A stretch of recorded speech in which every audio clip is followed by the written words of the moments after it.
ಒಟ್ಟಿಗೆ ಬಾಳುವ ಆನಂದ. ಗುಂಡನೆಯ ಕಲ್ಲು ಎಲ್ಲಿತ್ತು? ಮರದ ಕೆಳಗೆ. ಬೇವಿನ ಮರವನ್ನು ಏನೆಂದು ಕರೆಯುತ್ತಿದ್ದರು? ಅಮ್ಮನ ಮರ.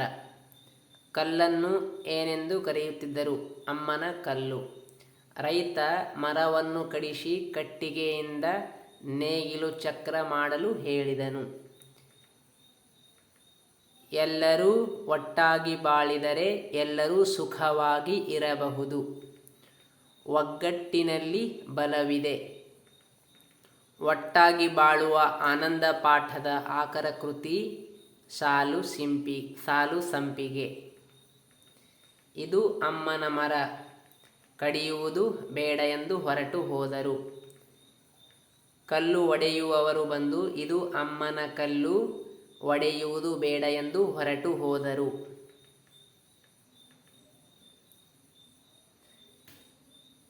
ನೇಗಿಲು ಒಂದು ಹೊಲ ಉಳುವ ಸಾಧನ.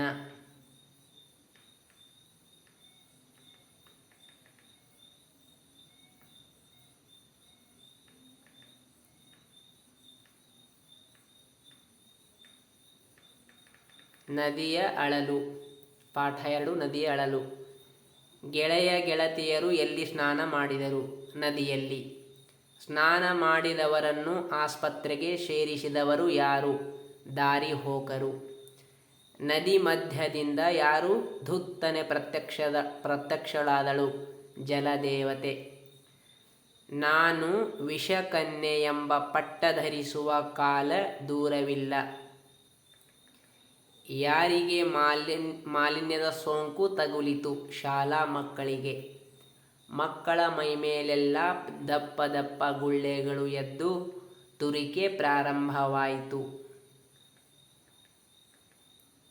ಮಕ್ಕಳು ಬೆಳಗ್ಗೆ ಆಟ ಆಡಲು ಹೋಗಿದ್ದರು.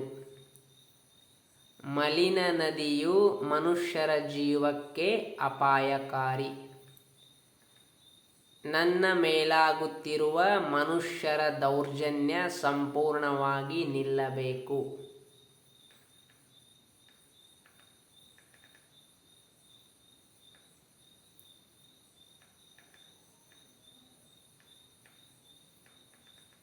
ನಮ್ಮ ಮಾತು ಕೇಳಿ. ಕಾಡಿನ ಅಧಿಪತಿ ಯಾರು? ಆನೆ. ಆನೆಯು ಯಾವುದರಲ್ಲಿ ವಿವರ ಬರೆದು ತರಲು ಸೂಚನೆ ನೀಡಿತ್ತು? ಫಲಕದಲ್ಲಿ. ಮನುಷ್ಯರು ಕಡಿಮೆ ಆಹಾರ ನೀಡುತ್ತಾರೆ ಎಂದು ಯಾರು ದೂರು ಬರೆದವರು? ಎತ್ತು. ಕಾಡು ನಿಮಗೂ ಬೇಕು ಎಂದು ಎಚ್ಚರಿಸಿದವರು ಯಾರು? ಜಿಂಕೆ. ಮದ್ದು ಗುಂಡುಗಳನ್ನು ಸಿಡಿಸಬೇಡಿ ಎಂದು ಹೇಳಿದವರು ಯಾರು? ಮಂಗ. ನಾವು ನಿಮ್ಮೊಂದಿಗಿದ್ದೇವೆ, ನಮ್ಮನ್ನು ಮುದ್ದಿಸಿರಿ ಎಂದು ಹೇಳಿದವರು ಯಾರು? ಬೆಕ್ಕು. ನೀವು ತಿನ್ನಿ, ನಮಗೂ ತಿನ್ನಲು ಬಿಡಿ ಎಂದು ಹೇಳಿದವರು ಯಾರು? ಕರಡಿ.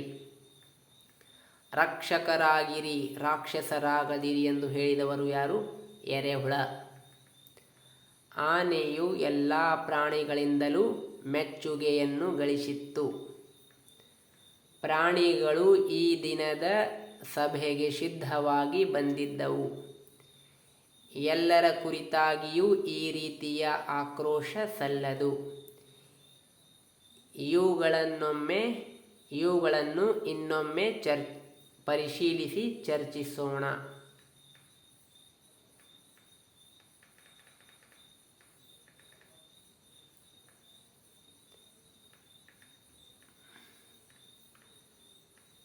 ನಮ್ಮನ್ನು ಹೆಚ್ಚು ಹೆಚ್ಚು ದುಡಿಸಿಕೊಳ್ಳುತ್ತೀರಿ ಎಂದು ಎತ್ತು ಹೇಳಿತು. ಅಧ್ಯಾಯ 4 ಜೀವದ ಮೌಲ್ಯ. ಜೀವದ ಮೌಲ್ಯ ಪಾಠವನ್ನು ಬರೆದವರು ಯಾರು?